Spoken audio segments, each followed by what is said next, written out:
The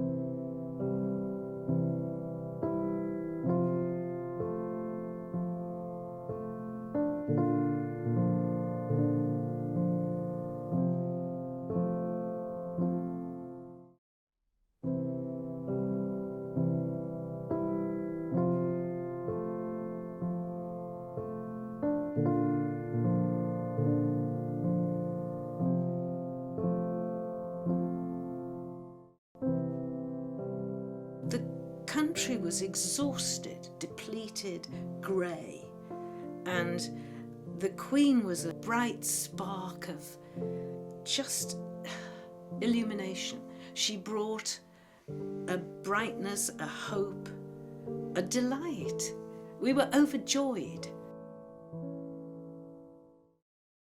I went to King Edward's in 1953, which was, of course, the year of the coronation, and the effects of that were felt so strongly throughout the whole of the country that wherever she appeared after that, she seemed like a ray of light.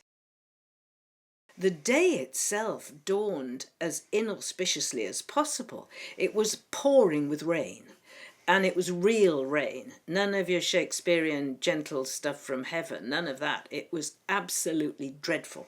The Queen's motorcade arrived, proceeded slowly down the driveway. Most of us had never seen, I think there were about 10 Bentleys and Rolls Royces all in a row before. In 1955, it was very impressive. Then the car swept round in front of Big School, stopped, and Her Majesty got out, at which point we were told to present arms. We all had to be marched out and put in position. And then there was a certain amount of jostling. But being a person of the shorter persuasion, I managed to get myself in the very front, which was training for real life, and certainly for some of the rougher professions I've been through. And our enthusiasm was extraordinary. We stood there for about an hour in the pouring rain, because the little ones had to come up. We were lower fourth. The little ones had to come up to the rope first, and one or two of us had got our little brownie cameras. I'd got my little brownie. I did take photographs, and needless to say they were useless because of the rain. Oh, there was a general buzz about the place. I don't think you get that to the same extent today because we are so inured by seeing TV shots of everyone all the time. That was a big event. It was not that long after the war, 10 years after the war had finished. And it was a very different world, and it was a much bigger event then than it would be now, I think. I suppose you haven't got the imagination when you're 13, really, to really get hold of the idea of what a big deal this was.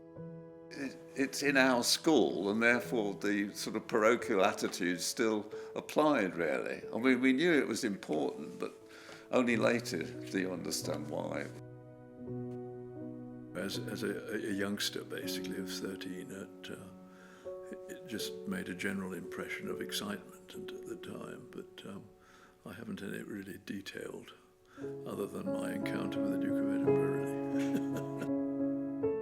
I can just remember the atmosphere was extraordinary. There is no celebrity now living who had that power over that Her Majesty had in those early days. And having been presented to her again later, I can say she still has.